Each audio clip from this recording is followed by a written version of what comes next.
Yo, welcome to Chelsea News.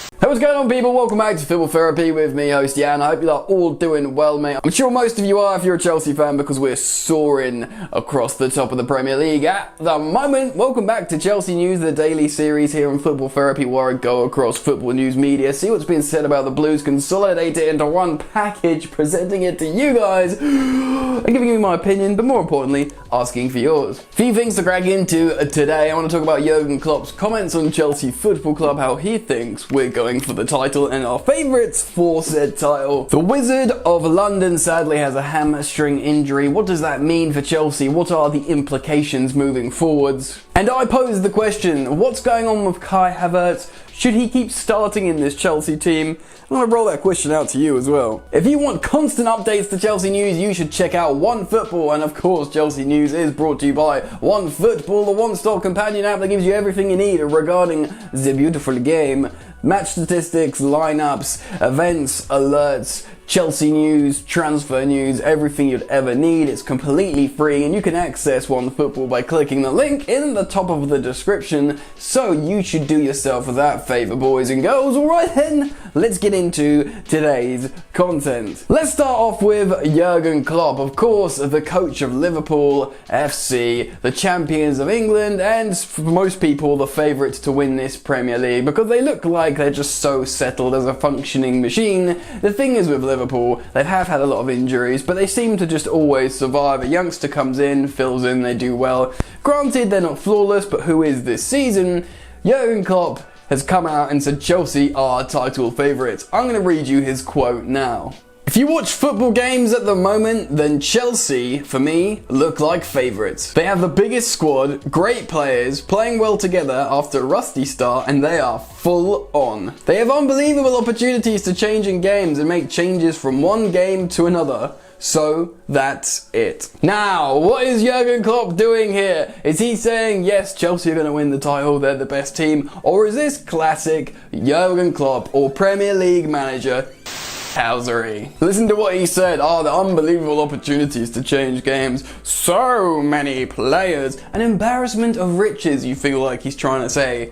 Whatever, that sounds like mind games to me. Jugen Klopp himself has spent a lot of money. He's obviously an incredible coach, deserves great respect, but they've built a team, they've got loads of good players, they've got good rotational players, so I think he's a little bit unsettled at the moment, Jugen Klopp. He's been getting pretty angry with the media. Of course, he had to go at Des, the interviewer, and says, look, was going on about rest, and fair enough. Interestingly, over the Christmas period, no Premier League team gets more rest than Liverpool, which is pretty funny. There's a sense of irony there that should not be lost. Anyway, Jugen Klopp thinks Chelsea are title favourites, and to be honest, I wanted to talk about this because a lot of people are starting to notice Chelsea, and the truth is, we do have a big squad. We have an excellent squad. We made 9 changes midweek against Sevilla last week, and we beat them 4-0 away, which is like the biggest away win for an English team in Seville.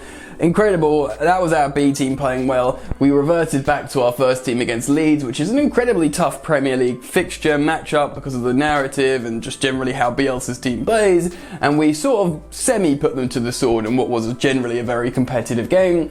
Match of the day, pundits, other people are now starting to say, oh, Chelsea, title favourites. People are tweeting, coming out of Twitter saying, oh, you better watch Chelsea, mate. And I think it's fair enough, because we do have the players to do it. Chelsea have an incredibly strong squad, and the more chemistry is developed between these players, I think Klopp will be coming out and saying this kind of stuff more and more. But anyway, this ties in nicely to the next story of today's video, Hakim Ziyech. So let's move on and talk about the Moroccan. So of course, the Wizard of London, Hakim, came off injured against Leeds with a hamstring injury. Now, at time of recording, I'm not entirely sure how serious this hamstring injury is. It has not yet been fully reported, but you can imagine, and we can speculate, that it's going to be a few weeks. Certainly you can't come straight back in. If you come off with a hamstring problem, you've got to be careful and nursed back into action. Now, this is frustrating for Chelsea fans because Hakim Ziyech is an incredible player. Something that I've always maintained here on Football Therapy is he will change how Chelsea play. He offers a completely new and unique dynamic to Chelsea's forward play, our offensive actions, And now that's going to be gone for a little while, which is incredibly frustrating for both player, fans, coach, everyone involved with the Blues. Now, what does this mean for Chelsea Football Club? Well, interestingly, you know, you think of Callum Hudson-Odoi and Christian Pulisic, and sadly for Callum Hudson-Odoi, who has been playing well of late in the Champions League, and you'd imagine he'd start midweek in the Champions League again, he's not been in the first thoughts of Frank Lampard for the Premier League. Who knows, maybe that will change now Hakim Ziyech will be out a little bit, but you have to think, if Timo Werner is going to play out wide, and if you think of the form of Olivier Giroud and even Tammy Abraham to an extent, who looked pretty good when he came on for Giroud, and he has looked generally good this season, Tammy Abraham, apart from a couple of wobbly games, Giroud is undroppable at the moment, provided he's got the energy to go and Frank Lampard's happy with his energy levels and he's not fatigued. You start Giroud at the moment, and you're not going to drop Werner, because although Werner's blowing hot and cold, he's still doing important contributions.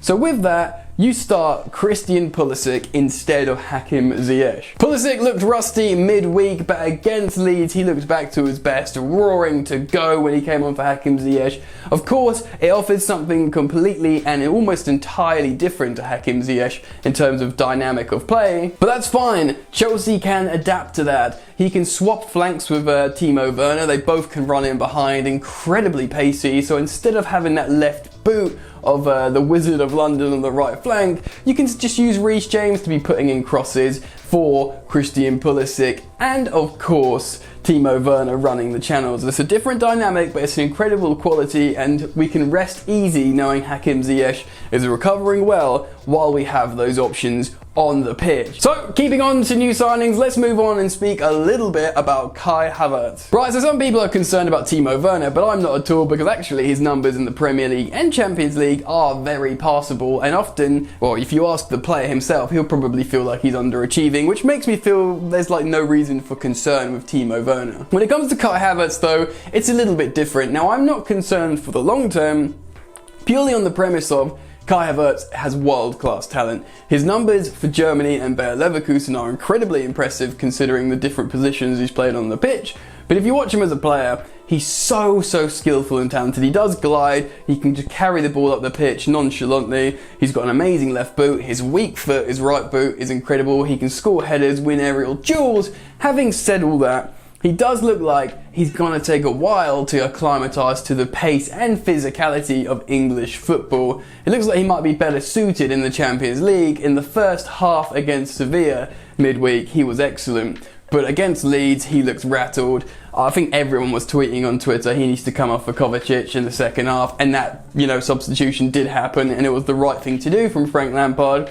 Even though he was okay at times in that game, Kai Havertz, it looks like the high-octane nature of this competition rattles him a little bit, and rather than having a long-term concern about Kai Havertz, fortunately, Chelsea have these options, this aforementioned squad that Jugen Klopp's been going on about, to rotate players in. Ultimately, for the long term, if you look at the tangible facts, you should not be worried about Kai Havertz because of his ability, his ceiling, his skill level, his experience at such a young age, and the fact how this Chelsea squad starting 11 is oozing with quality, the kind of quality he can combine with well. It's just up to the player, the individual himself, to acclimatise to the speed and physicality, which will happen over time. He's not a 28-year-old that's just joined the Premier League and can't hack the type of football it is. He's a very young player, he's very tall, he's a bit lean, but he can grow into himself a bit more, and he has plenty of time to become one of the best players in the world, if not already, but demonstrating that in the Premier League. So I wanted to talk about it